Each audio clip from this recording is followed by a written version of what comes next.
Good afternoon, everyone, and a special shout out to those of you visiting from out of town. My name is Melinda Jacobs, and today I'll be talking about adapting lean into intercultural environments. Internationalization and globalization are growing areas of practice, but they're not yet incorporated into our methodologies. And this is something of great personal importance to me because I've lived and worked in Canada, the US, Europe, and throughout Southeast Asia. And a large part of my work as a researcher, a social entrepreneur, and a tech entrepreneur has been noticing how different each of these environments is. And I've seen this area of practice emerge throughout my work. I look at systems and strategies to solve complex problems, and often I call this work deeply unsexy. By unsexy, I mean that it focuses on problems that matter greatly, but are often hard to see. My company, Lucent Sky, builds application security testing software. We work like spell check for the most common security issues. I started the business while living in Southeast Asia, and I started applying methods like Lean by the book. And I realized that I was tailoring them a lot to suit the variance and environment I was working in. What was working in one place wasn't working in another, and I needed to be both selective and adaptive in how I applied Lean. There was a gap between the work I was doing and best practices, and the nuances and intricacies of these differences were more informative than the similarities between the regions and the stakeholders I was working with. What I've learned is that cultural insight is a tool we can use to adapt Lean. And like any simple insight, this is much easier in theory than in practice. The devil is often in the details, and those details will matter greatly. Today, I hope to convey to you why cultural insight is valuable to your practice of Lean, to help you recognize moments when we can see cultural characteristics that are informative to the way we work with customers, and to share cultural adaptation strategies that we can apply to our practices. When considering this question, I realize that we talk a lot about company culture. Company culture is explicit. We have norms and standards of communication, and these help us build trust and operate as effective teams. However, we don't talk a lot about how culture impacts how and where we do business. When we leave our teams and firms, culture is intricate, it's nuanced, it's below the surface, and it's often hard to talk about. In our modern internet-enabled economy, it's easy to do business anywhere. We need to adapt our methods to conduct business everywhere. This dichotomy between the ease of doing business online and different cultures that exist worldwide, and our familiarity with practices like Lean can make us think that customers want to access goods and services in the same ways. And this is difficult for two reasons. Not all users are the same. They do want to access these goods and services differently, and our methods were born in one context. At face value, things like Lean are predicated on American business culture. And when we leave our home contexts, things like communication, conceptions of hierarchy, and the treatment and socialization of failure vary greatly. I sell enterprise security software, and I bet you can imagine failure is socialized very differently in my work environment. Adapting Lean is hard because culture is not a discrete component of the process, and it's also relevant to every role. Culture is pervasive, yet we often define ourselves by our roles. We see the world as designers, as engineers, as salespeople, and as marketers. And the common values within these groups are helpful, because the differences actually help us discuss differences in our perspectives and our priorities. However, culture is a lot harder because it runs across these roles, and we all carry it with us. So understanding culture is actually as valuable as any other expertise. And we implicitly know this because we prize people who've worked internationally as if they have this special skill that they've learned in these environments. And they have. They can exist in many worlds. They can often give light to concepts and to behaviors that we might not otherwise see. But this is actually a skill we can build because we can validate cultural assumptions like anything else in Lean. So there are moments when we can see this cultural difference. And I want to help us understand these moments so that we can move forward with confidence.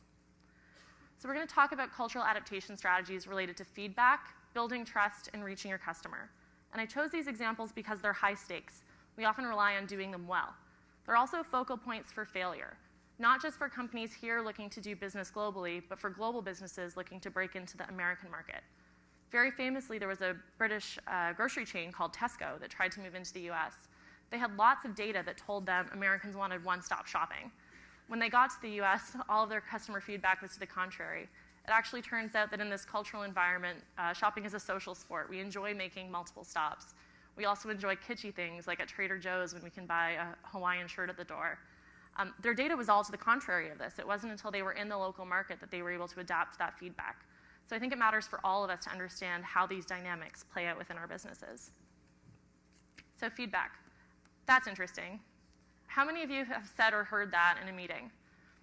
I work a lot with colleagues abroad, and it's a phrase I use very often. At one point, one of them pushed pause in a meeting and said, "Melinda, you say that's interesting, and I don't know if you mean good or bad." I was relying on their interpretation or for them to understand what I said next, but actually I was just creating an assumption. I was conditioning what they were saying, and it wasn't creating any clarity at all. So I've noticed that that's interesting is actually only as valuable as the information that follows it.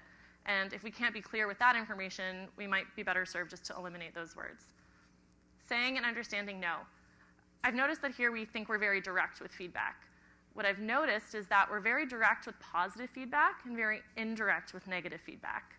What that means is we're very good at sensing enthusiasm and hearing yes, but it's harder to hear no. And when we leave this cultural environment, there are places where no is expressed very freely, but enthusiasm is hard to gain. That can make it really difficult to hear signals from our customers. So we need to teach ourselves to hear and understand yes and no in the different environments we work in. Embracing learning curves. I think when you move to multiple markets, you'll think you're getting the hang of it, that you've cracked the code. And it turns out the code is very different in many places, particularly around communication. So for example, when you're in a new environment, you might say, oh, what were the tips or the tricks that have helped me succeed in others? And we'll start using things like analogies. Analogies are actually not very helpful. I was at an event recently where we were talking about industry incumbents, and someone mentioned 800-pound gorillas. This got translated as a very large animal simultaneously in 7 languages. That did not create clarity in feedback or in communication. So we need to be careful to not bring our cultural assumptions with us as we move abroad. My strategy here is to give permission to be wrong, for ourselves to be wrong, to prove that we're fallible. I think showing vulnerability can be a great tool in building openness and creating trust. And it can also move us outside of conceptions of hierarchy. I think that's a valuable trait in most environments, but particularly in hierarchy-oriented cultures, I think that's a very important one, to establish very clearly in our customer or user interactions that it's us who might be wrong, so that they can give us feedback specific to our ideas rather than fearing we might internalize that to our person. Building trust. I've noticed a great link between time, face time, and losing face. Here we often prize time. We'll say, thank you for your time, or let me get back to your day. We're very efficient, and we try to use time conservatively and preserve it. Whereas in many cultures, time is how we extend an olive branch. We say, I enjoy spending time with you. I see value in spending time with you. And that face time is used to build trust. Losing face is the concept of withholding or changing the way or to whom you give feedback, depending on conceptions of hierarchy. And these 3 things work together. So if we can figure out how time is prized within the environment we're working in, we can start to build trust with more replicability and reliability. My strategy is to immerse ourselves in local conceptions of value. So learning how time is used to build trust, but to also establish a willingness to do work in new environments. One trick that I usually do is when I'm in a new airport, I go to the bookstore and I look in the business section. And you can usually tell by the best sellers what themes are really important in that business environment. You may see a lot about efficiency. In China and Hong Kong, I've seen a lot recently about replication and scale. And understanding these trends and how those are valued within a local working environment can show that we're willing to do work there and we're not relying on simplistic cultural stereotypes, but we're actually willing to scratch a bit below the surface. Reaching our customer. When we leave our home business environments, how and where our customers are found can vary greatly. This can mean anything from a cash versus card economy. It could also mean that the means of distribution is totally different. I work a lot with resellers and distributors because in many economies it's hard to sell directly. For us, that means our customers have trust relationships, and we're better served by working within those. So we do a lot of resale and distribution to leverage that.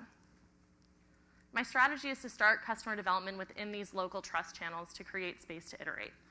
So space to iterate just means doing something that fits within a cultural paradigm. So for example, Uber, as we all know, is outside of the local or of any traditional taxi distribution system. That's their competitive advantage and a very deliberate choice. But they've also started accepting cash in some economies. because it's helped them reach customers. And by allowing for that sort of trust-based transaction with cash, they've been able to increase adoption. It's the same with e-commerce in India. The predominance of transactions are cash on arrival. And this sounds surprising, but actually by using a trusted transaction mechanism, we can reach customers more in ways they're comfortable with and create space to further iterate within our businesses. In conclusion, I believe that we can solve bigger problems faster by adapting our methods as we move between markets and cultures. I don't think it's any surprise that we see a lot of people solving the same problems for the same people using the same methods. I'm currently based here in San Francisco, and I think I can name 5 wash and fold services that I can access via an app from my phone. And nothing against those companies, but I think there are many more meaningful problems and for more people. I think we need to bring some rigor to adapting our methods and creating new ones so that we can solve more complex problems, serving more people worldwide, and that we can use cultural insights to adapt lean. Thank you very much.